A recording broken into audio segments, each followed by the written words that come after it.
Hi there, Liberty fam! Sorry to once again be the bearer of bad news, but the talk of the town today is the Biden administration's new ban on all Russian gun and ammo imports in the middle of a continued ammo shortage that was just starting to barely, maybe recover the teensiest little bit. Dream on, bitch.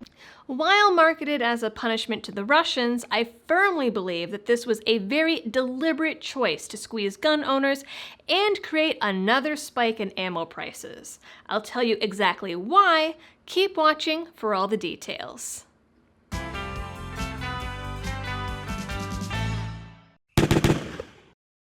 Before we get into all the facts, I'd like to thank Palmetto State Armory for their support of this channel. For folks that aren't familiar with PSA, they're a friendly, budget, outdoor, and tactical retailer based right here in South Carolina with a mission to increase common use, if you're familiar with Supreme Court rulings. And honestly, they have awesome shirts like this one.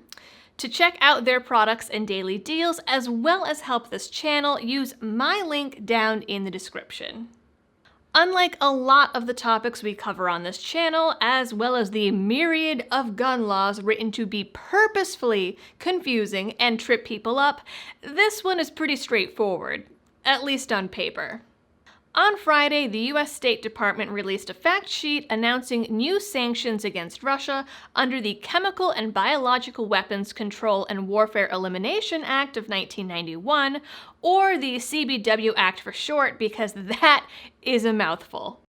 According to U.S. code, the act is meant to mandate United States sanctions and to encourage international sanctions against countries that use chemical or biological weapons in violation of international law or use lethal chemical or biological weapons against their own nationals, and to impose sanctions against companies that aid in the proliferation of chemical and biological weapons.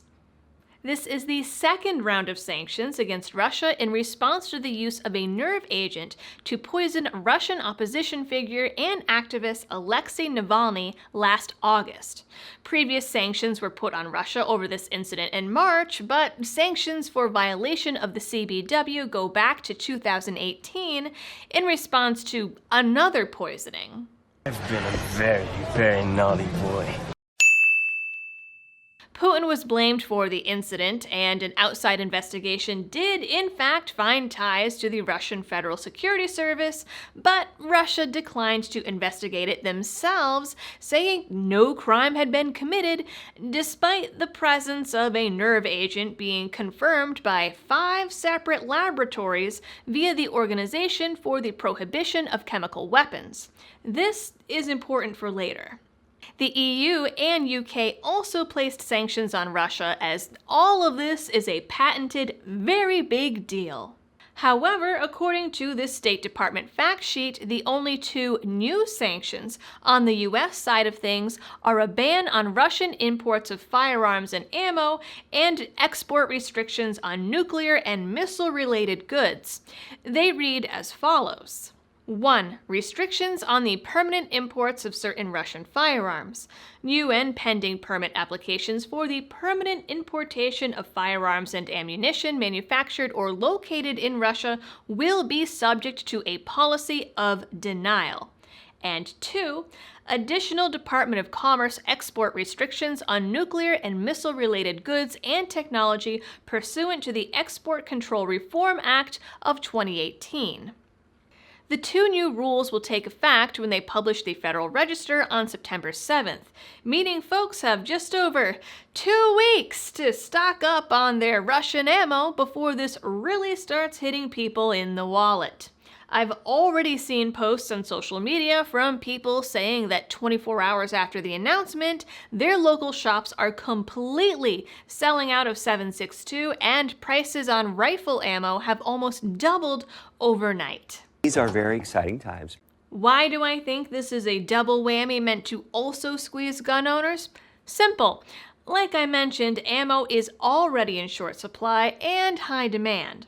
Russian ammo is usually the budget-friendly stuff, and with the 2020 ammo shortage, reports claim that ammo imports from Russia, South Korea, and the EU jumped by 225% last year. According to Guns and Ammo, and one of the largest importers of Russian ammo, about 40% of the ammo sold in the United States originates from Russia. So, in a time where gun shops and big box retailers are almost perpetually sold out, both due to high demand and supply issues, these new sanctions are going to wipe out nearly half of the ammo market. Meanwhile, as Guns and Ammo points out, that's a far bigger effect than what these same sanctions will have on Russia and the Russian economy. There are dozens of other things the US could put sanctions on, including a $16 billion gas pipeline that, once completed, will directly connect Russia's natural gas supplies to the European market. But nah, we're going after the Guns and Ammo. Seeing as Biden has promised over and over to enact gun control and has, for the most part, failed to do so in the current year, it's a nice way for him to hit those pesky gun owners who, honestly, he shouldn't even be worried about anyway because, like he said, he's the one with the F-15s and tactical nukes. And if you want to think you need to have weapons to take on the government, you need F-15s and maybe some nuclear weapons. The ban on Russian gun and ammo imports is for a minimum of 12 months, and at that point can only be lifted if Biden, or whoever replaces him, decides that Russia has met several conditions and proves it to Congress. Those conditions are outlined in the CBW and are: 1. Providing reliable assurances that it will not use chemical weapons in violation of international law. 2. It is not making preparations to use chemical weapons in the future. 3. It is willing to allow international inspectors to verify those assurances. And 4. It is making restitution to Mr. Navalny. Which, let's be real, probably never going to happen. Navalny is currently in prison in Russia, and the Kremlin filed new charges against him just 10 days ago that could add another 3 years to his current sentence. The new charges fall under a law usually reserved for cults, and claims that Navalny and his allies created a non-profit organization that infringes on the persons and rights of citizens, which is ironic. The organization is named the Anti-Corruption Foundation and encouraged Russians to get involved in protests.